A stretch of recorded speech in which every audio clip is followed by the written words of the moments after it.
I'd like to call to order our public hearing on the proposed 2023-2024 budget. We all please rise for the pledge. I pledge allegiance to the flag of the United States of America and to the republic for which it stands, one nation, under God, indivisible, with liberty and justice for all. I'd like to welcome everyone to our public hearing. In case we need to evacuate the library, the exits are in the corners behind me and the entrance into the hallway. And first on our agenda is the presentation on the proposed 2023-2024 budget.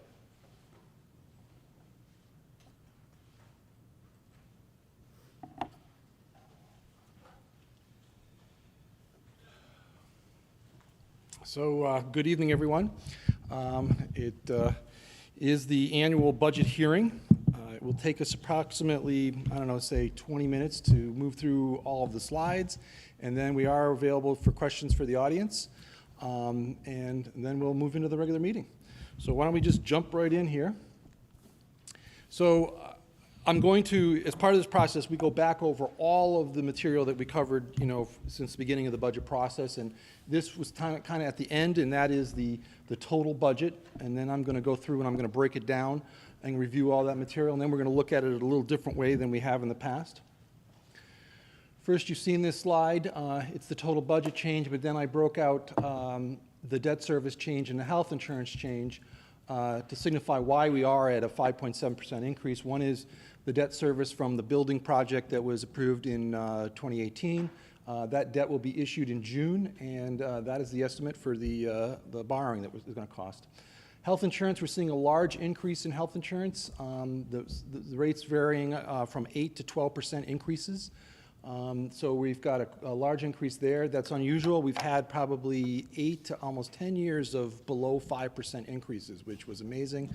But now, post-COVID, things are changing. There's a lot of change in the industry, and we have a large increase. The net then is only a 2.9% increase in the total budget.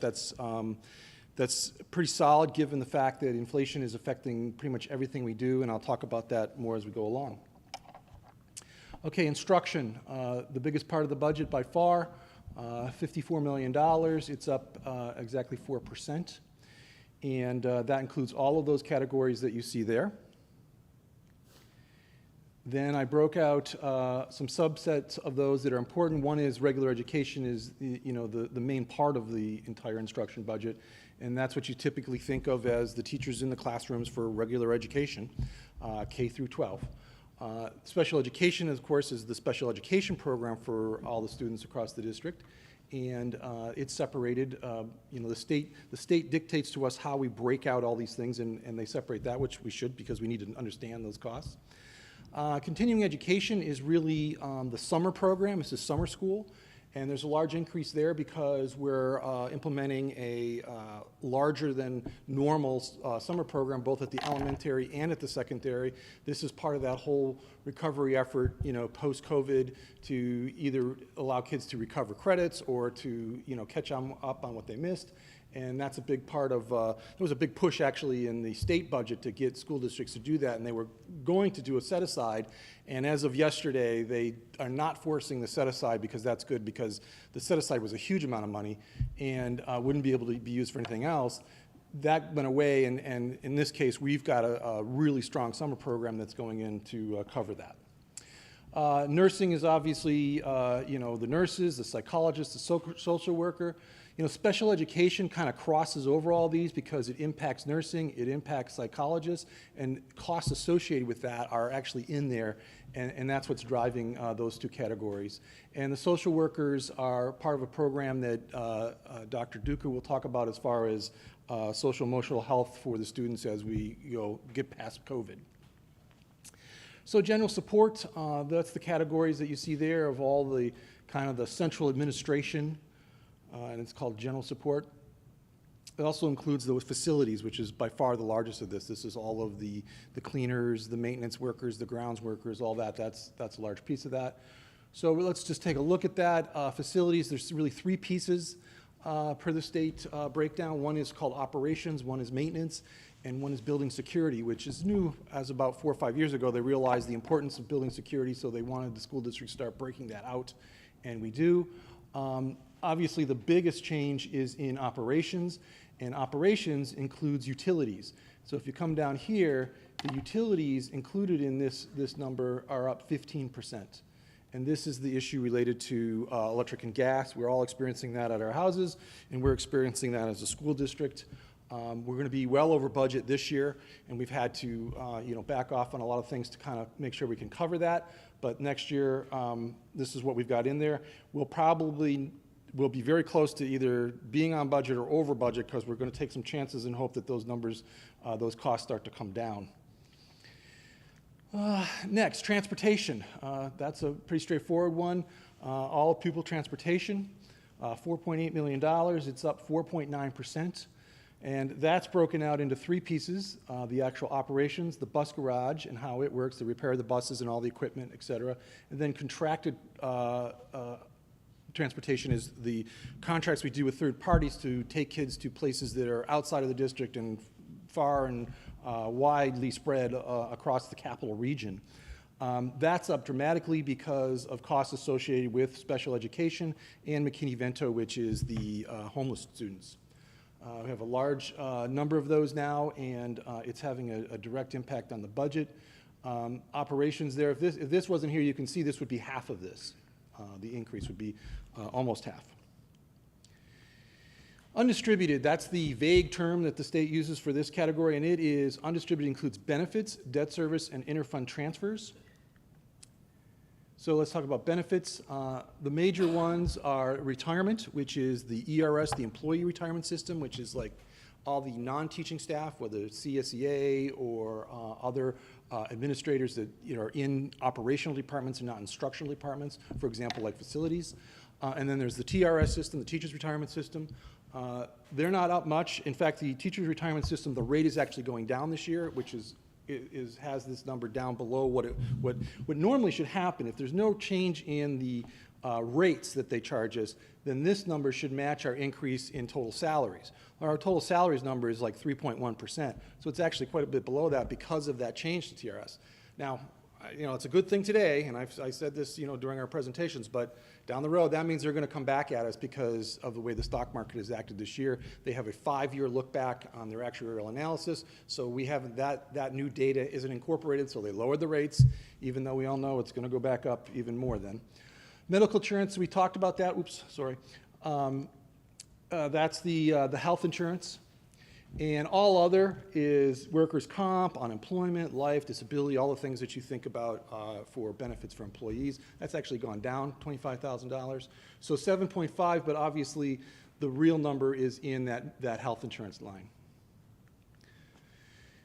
And then the debt service and transfers, the other piece of undistributed. So we have the debt, which is the bands and the leases. We have a very small number of leases, about $12,000, but the bands are the school bus bands. So every year there's the proposition to purchase the bands, and this is the amount that will be made as a payment on that.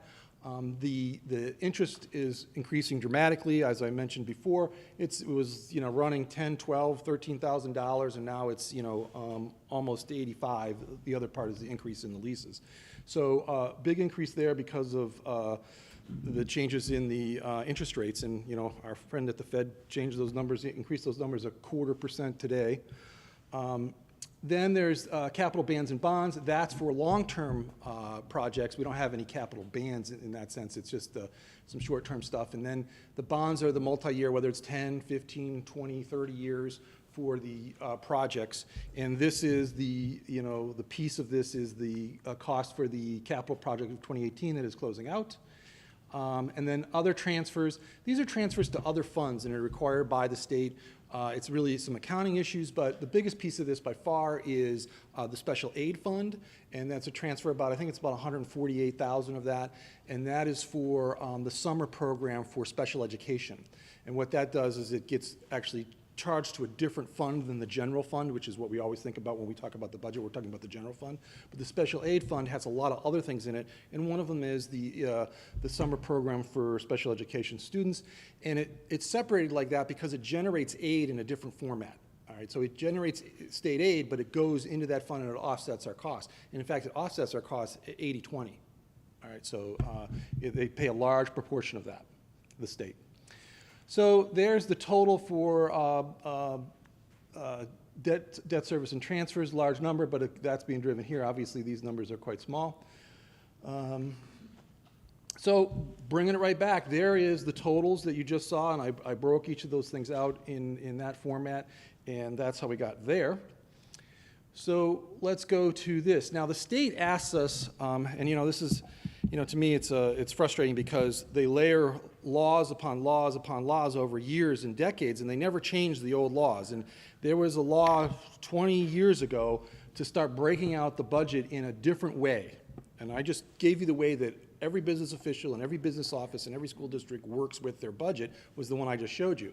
They want us to do this, and the only time we ever use this is for the budget presentation. And then it goes away because it's not how we work the budget. But what they do is they start mixing things. So remember I listed some of those categories under those other groups.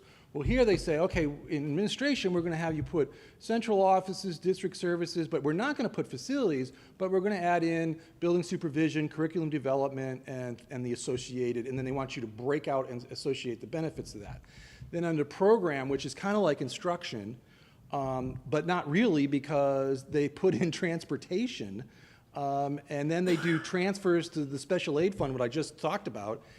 It's bizarre, but it is what we do, and we do it. And the budget statement book that you all have a copy of, it's actually broken out that way too because that's the requirement. It is what it is. And then finally, capital down here, they put the facilities under there, they put debt service, and then the transfers that are to debt service capital, plus the associated employee benefits.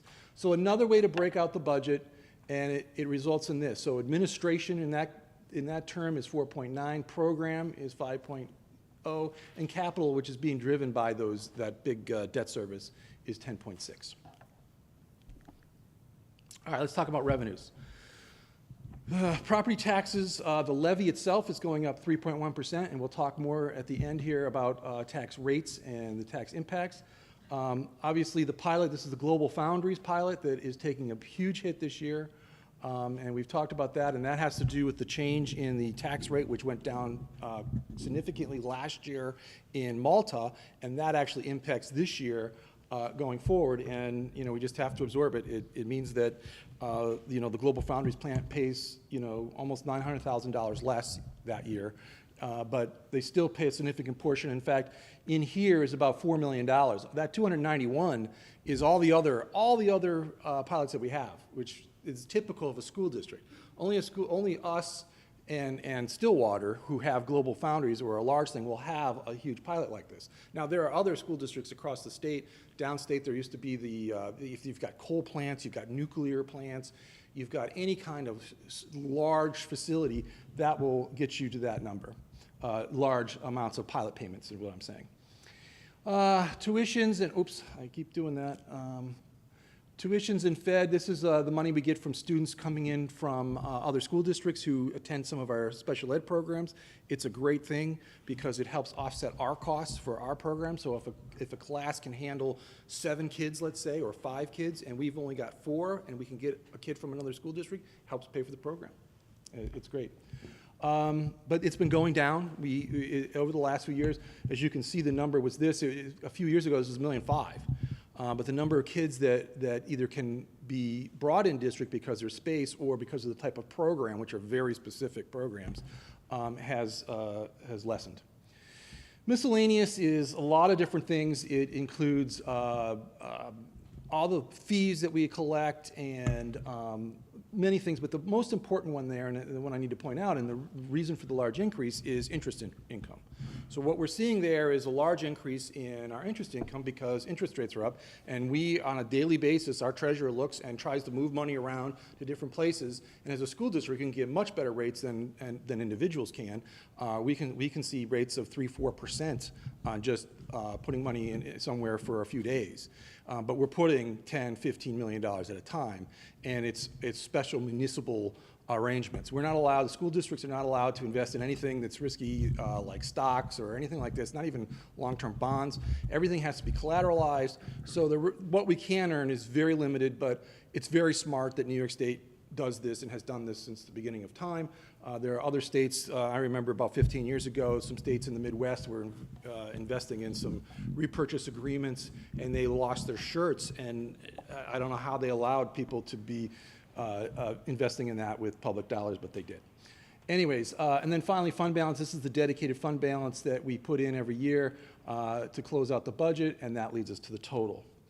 So let's go to, I do have this slide in here to point out that for the tax levy, our allowable cap is 7%, so much for the 2% tax cap. Our cap this year is actually 7%, and that has to do with, one, the 2% that is fixed by the state due to inflation. They use it CPI, but they set it at 2. When they took that number and set it at 2, on that date, the national inflation rate was 8%. So we don't get that, and it's 2% or less. But what they do is they allow school districts to adjust that. And so what they've done is we get to new growth in the district, assessed value, which is 2.2% in our district, which is probably the largest in the capital region. And then we get to make changes for the pilot payment. So that money that we lose from the pilot, they say, well, you can capture that back in taxes. We don't, as you can see, but you can. And then finally, changes to your debt service. They realize that the public has previously approved the debt service back in our case in 2018. They've approved that when they're approving that project, they're approving the debt service. So they don't want that to then be like double approved. You know, they don't want to have to go through that process. So they allow school districts to increase by the change in that, which in our case is about $1 million. So when you add that all up, our tax cap is 7%, but the levy is going to be 3.1, and that leaves almost $2 million that is unlevied. So that's good news for everyone involved in taxes. Okay, let's look at state aid. This is really what's allowing us to do what we're doing this year, even with that large decrease in the pilot and the increase in the budget. Foundation aid, that is the kicker right there. That's paying the freight, and that is what we were owed, had been owed for more than a decade. When Como got into office, he froze state aid and foundation aid formula, and no matter how your population of your students changed, no matter how your wealth of your district changed, everyone just got little increases based on your previous year. That's not the way the formula is supposed to be run. The formula is supposed to be run that it looks at the type of students you have, your wealth factors, including the income of your residents, the property value of the residents, the poverty level of the students. It takes all that and it mixes it together and comes up with a number that says this is what you should really be getting to be fair compared to the districts around you. And it should change every year. Or it didn't. And we were out at one point almost $6 million less than we were supposed to be getting. 3 years ago, they started to phase it back in. They said, yes, we can do this. And now we got the last bit of the phase in. We are now up to the level. In the future, we should not expect anything more than like 2-3% because everybody else who was already at the level, and there were schools that were getting, we were not getting enough. Obviously, on the flip side, there was a whole bunch of school districts that were getting millions more than they were supposed to under the formula. Now they've been held to 3%, and we will probably be held to 3% in the future if we're lucky, if the state can fund what they've promised. Okay, so the rest of these are actually this one, and this one, and this one are called expense-based aids. So when you spend money with BOCES, you get an aid ratio, and the more you spend, the more aid you get.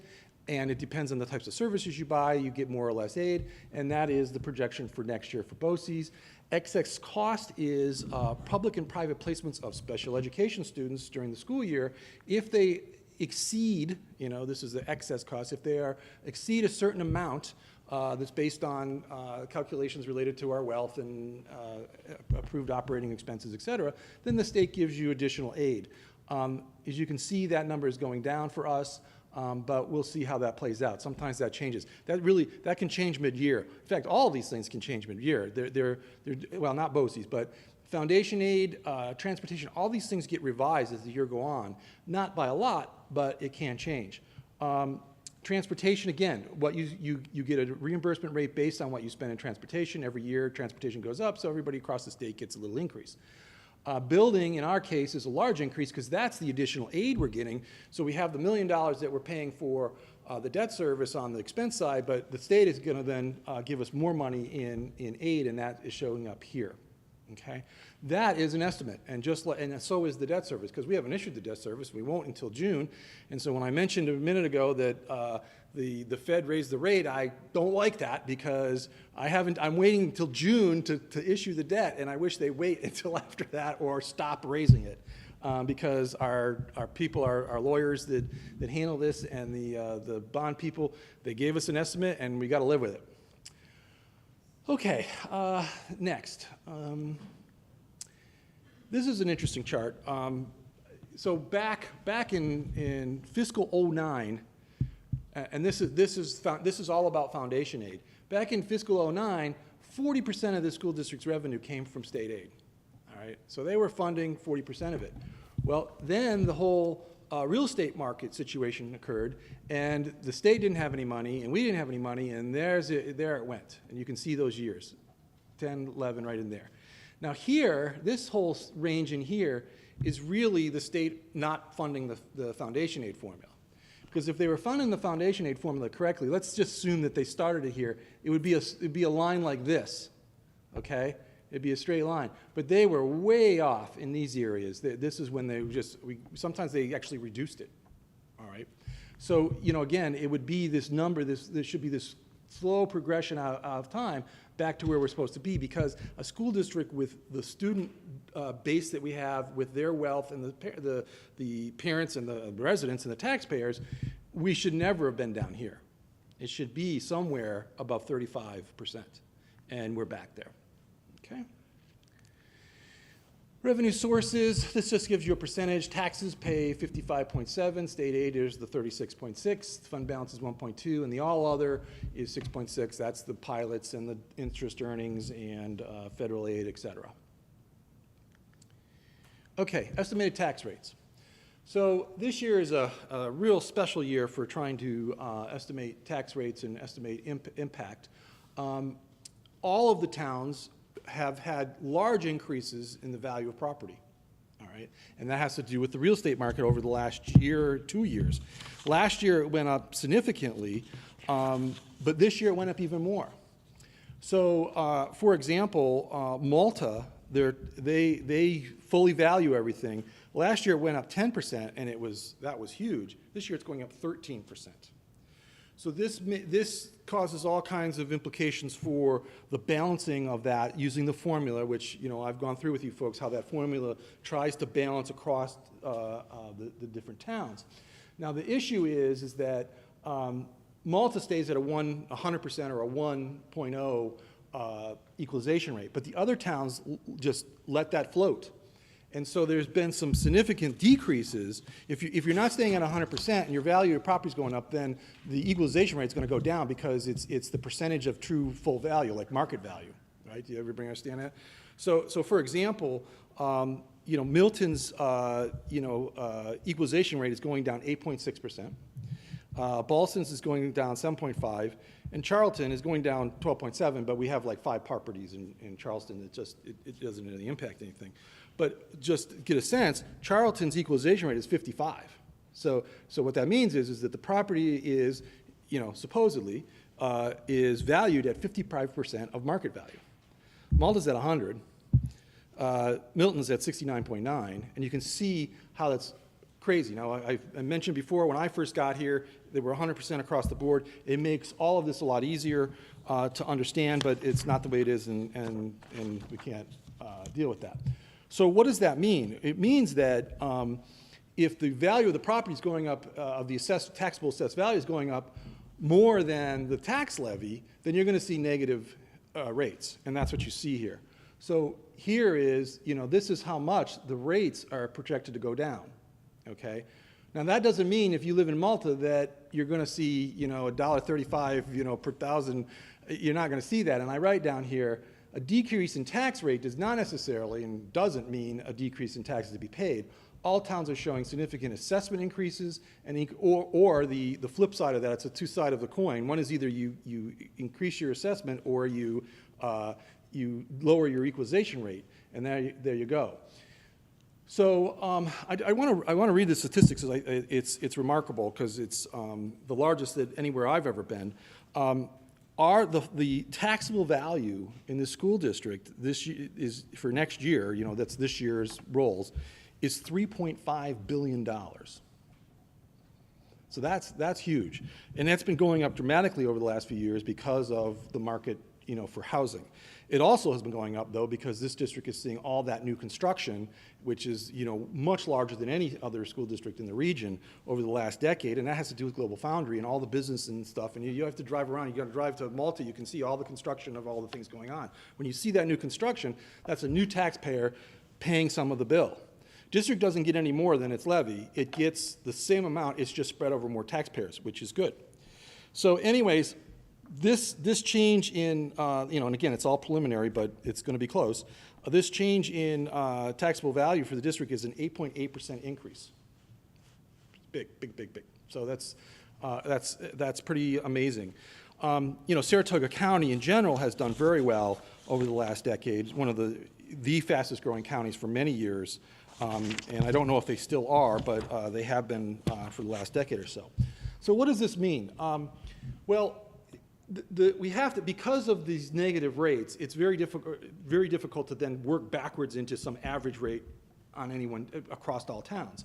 But what I can say is that the average house across the whole district is about $270,000. Now in Malta it's like $340. In other towns it's $200. So you do the average weighted by the number of the property values across the thing, and you get about $270,000. So somewhere in the $60 to $80 range is what the rate would go up, or whether your taxes would go up. And one way to look at that, if you're not in Malta and you're not getting an assessment change, and the other ones are not, if you didn't get your assessment increase, so let's say your house is worth $200,000, you can take our rule of thumb that we've talked about, and that is our tax levy is going up 3.1. You subtract 2.2, call it 2, and you get this 1.2% increase and apply that to your house, and you would, for your old taxes, and you would get your new number. In Malta, you can't do that because your house probably is going to go up. And last year, I had a lot of folks between now and the vote calling me from Malta saying, "Oh my God, my taxes are going up 13. My house went up, 15%, or it was 10%. My taxes are going up." I said, "No, because your rate's going down. Your rate's actually going down 10% or 11%. So in the end, it all worked out perfectly for them because, in fact, they paid the same amount that we estimated. But sometimes that's just luck because it depends on the town and the taxpayer and how they've been treated. So what I can say, and the last piece I want to put out there, though, is that the STAR exemptions are decreasing. They're going down 10% next year. This has an impact on this. And I've looked at some other school districts and what they put on their website, and they put out their tax impact, but they say this doesn't include STAR. Well, I'm going to say I want to include STAR because it would be unfair to say to people, well, your taxes are only going to go up, $60 on a $275,000 house, when in fact the STAR change could actually double that. So people could actually see 120 on this based on the fact that their STAR exemptions are going down. It depends. If you're in the enhanced one, the ones for the retirees that are enhanced, it's not going down as much. But if you're in those standard reductions, it's there. So, oh boy, have I taken up a lot of time. I'll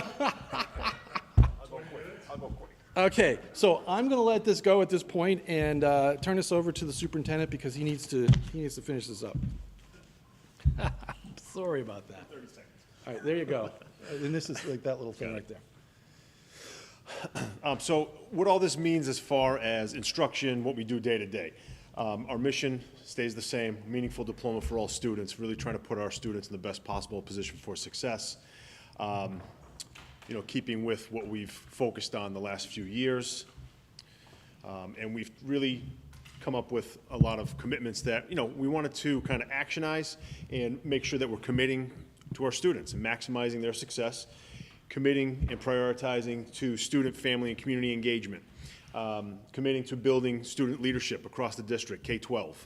Sometimes student leadership is kind of geared more towards high school age kid, but I think as we'll see at recognition tonight, we have some elementary leaders among us, and that's something that we strive for, and we really want to continue to create.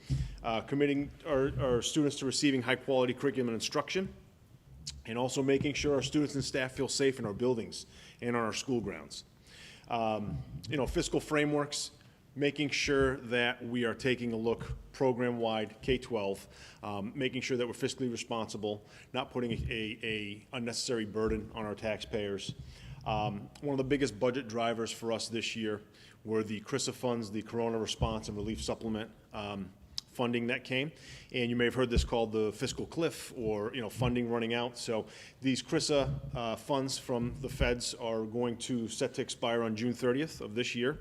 And so what we tried to do is prioritize a lot of the positions that were added with this CRISA funding and programs, and we looked to see where we had the biggest positive impact on our students, K-12, and that's what we prioritized with this year's budget. And so happy to say that we were able to move several positions into our general fund for fiscal year 2024.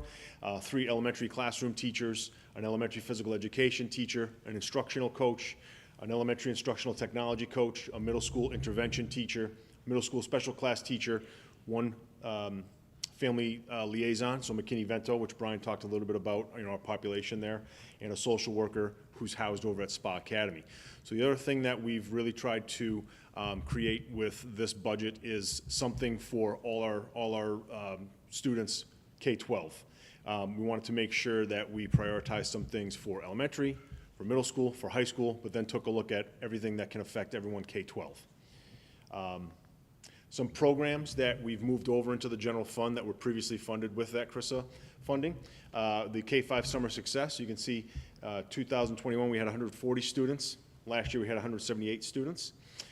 Summer school for the high school, we ran a full-scale summer school last year for the high school where we awarded 284 class credits to students to help kind of offset some students who may have fallen behind over the pandemic. But we also utilize that for some of our students who can't fit everything in their schedule. They can take some summer school courses to be able to have a wider array selection for the previous year, or excuse me, the following year. And then Spa Academy. This is our second year of having students over at the Hudson Valley campus. And for those of you who don't know, Spa Academy is essentially a smaller, non-traditional high school, and it is geared towards students who have who just aren't successful in a traditional high school, large high school setting, potentially chronic absentee issues, anxiety.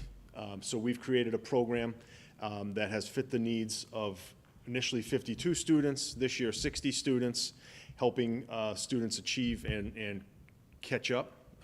They may have fallen behind a bit. We have students who attend BOCES in the morning and then go over to Spa Academy at 11 o'clock. Their day runs 11 o'clock to 3. It's a lot more supportive environment, smaller class sizes. This year we have 19 seniors who are currently enrolled. We graduated 11 kids out of Spa Academy last year, projecting for 19 this year. And so that is definitely a program that we felt had a great impact on a lot of our students and wanted to move that over into the general fund. We couldn't fund everything. And so there were some reductions in force. 5 of those reductions came out of retirements, 4 classroom teachers, 1 teaching assistant. We had 2 resignations that we are not filling for next year. A couple of salaries from long-term substitutes that we won't be filling next year. We are reducing an administrative position, our instructional technology coordinator, and we had 3 teaching assistants that will be reducing those positions for next year. And so when we talk about budget goals, one of the highlights, for K-5 was supporting the ongoing implementation of the reading, math, science, and social emotional learning. So all the things at the bottom here represent what we've moved in to the general fund for fiscal year 2024. So 5 elementary teachers, 1 instructional coach, 1 instructional technology coach, and then obviously we've talked about the K-5 Summer Success Program. continuing the implementation of our middle years international baccalaureate program for our middle school. So making a commitment to the professional development and curriculum instruction that's necessary to get that program where it needs to be, and also maintaining the instructional teacher leader positions to support that department work. Those were, again, initially added with the CRISA funding. We're moving those over into the general fund. Creating additional learning opportunities for students grades 9 through 12. We've talked about Spa Academy. We're adding some new courses for next year. So a couple of the highlights are AP Geography for some of our incoming freshmen. We've added a college and career readiness course in our business department, which will focus on not only financial literacy, but resumes and understanding interest, and credit card debt, and making sure that students are leaving us with a pretty good working knowledge of financial health, financial literacy. We're also modifying the way we approach algebra. So currently we have an Algebra 1 course, we have an Intro to Algebra course. We're going to change a little bit next year, and we'll be moving into a 2-year stretch course, Algebra A, Algebra B. So we'll have some students in Algebra A next year. The following year, as sophomores, they'll take Algebra B. They'll sit for the exam, hopefully pass it. That'll count for 2 of their math credits, the algebra exam, and then they're ready for a 3rd credit. And so we've moved to this model because we want to make sure that we're giving our students a really solid foundation in mathematics, and we think that this will have a real positive impact long term. We talked about the summer school program. Making another commitment to BOCES and CTE programs. So last year we sent 72 students to BOCES programs. This year we're projected to be around 68. But we've also expanded our in-house offerings, which is something I'm very proud of. Next year we'll have 173 students taking courses in our construction strand career tech ed program here at the high school. And so the prerequisite course for that is basic principles of construction, and then once you have that course, you can enter into carpentry, masonry, cabinetry, finished cabinetry, electrical principles and house wiring, machining, metal fabrication, plumbing, and HVAC. And the really great thing about this strand is if you've ever been to a baseball game, you look out center field, you'll see kind of a trailer home type of thing. We have trailers that are donated to the district. They're completely demolished, and then each of these classes goes out and builds essentially takes part in building a tiny home. And so, the framers will build, the framing, we'll have the house wiring done, carpentry, the HVAC, the plumbing, and students get a real hands-on, real world experience in home building. And once that's completed, our intention, and we've done this in the past, is to donate it to a local veteran. So just a great program and a great option for our students and our families. As the high school principal for the past 5 years, I've had a lot of conversations in my office about options and really solid choices for students once they leave us. And the career and tech ed world, I can't say enough about it. I mean, these are very solid, great options, well-paying choices for our students once they graduate from Ballston Spa. So then we take a look at a kind of a K-12 goal, and this surrounds our MTSS, our multi-tiered system of support. And so moving into the general fund, we have our middle school reading interventionist, school psychologist, who this position was actually funded through ARPA, which I won't get into tonight, but same type of thing as CRISA, except it expires next June of 2024. So we felt that this was a very important position. We want to move it into the general fund for fiscal year 24.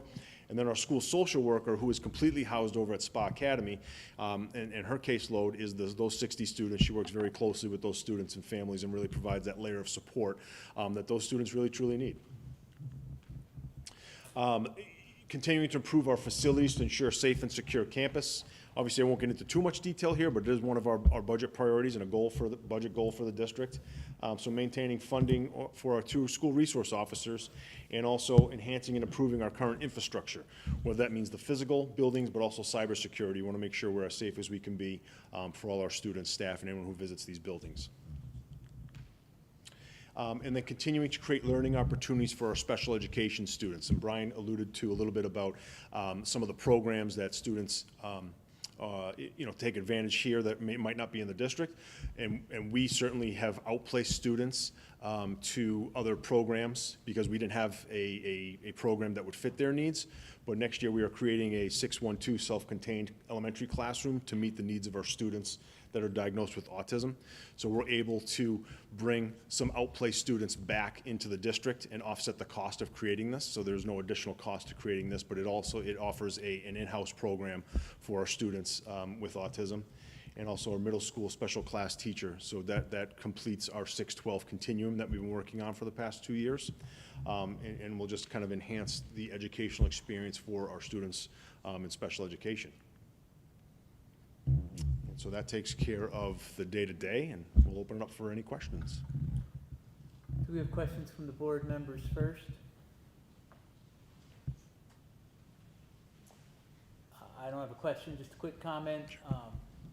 The reference to moving things into the general fund, I take that as this is helping to ensure the longevity and the continuity of these positions and these programs.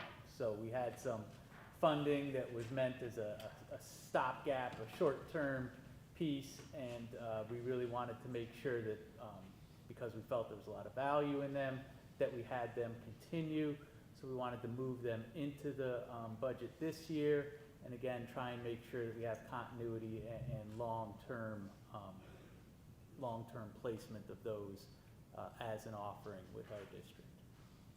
Yep.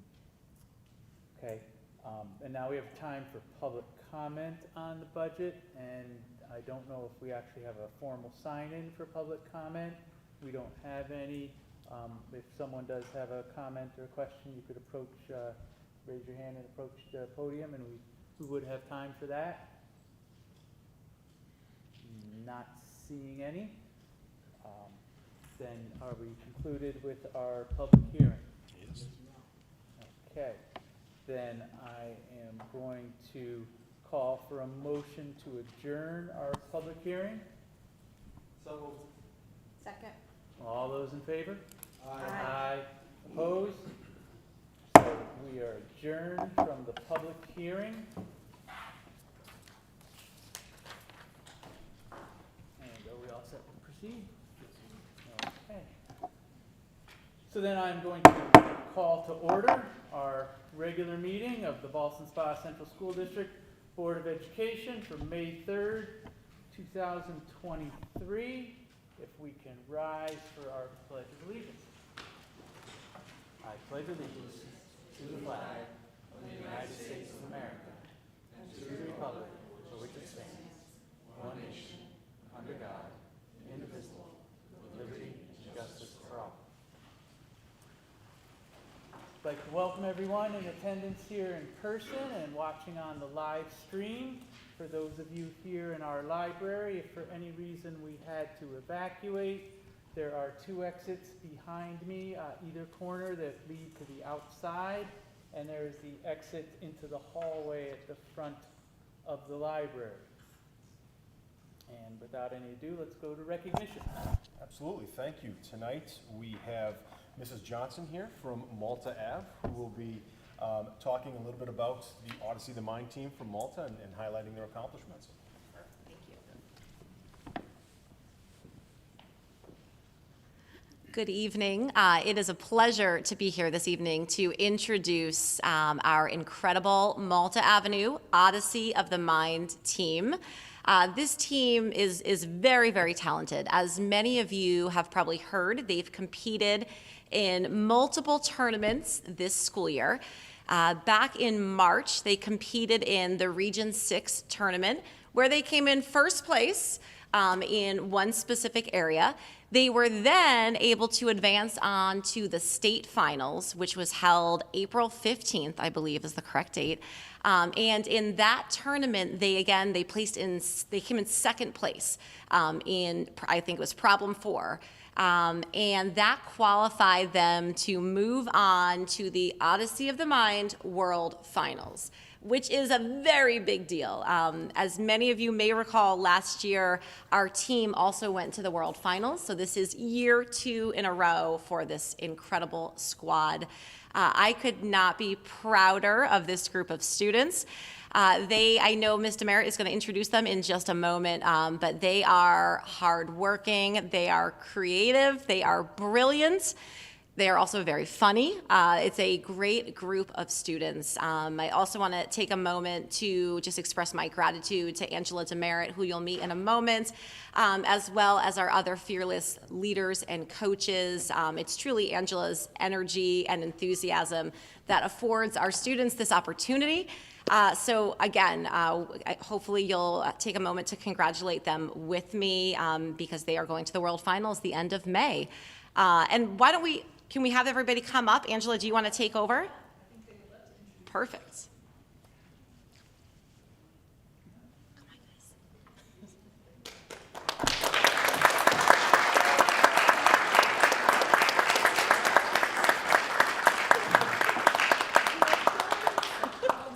us off. Ava, do you want to start us? Ava's got this. Yeah. Yeah? Go ahead and introduce yourself to everybody. What's your name and your grade? Nice and loud. Try to speak a little slower a little bit. You got this, Ava.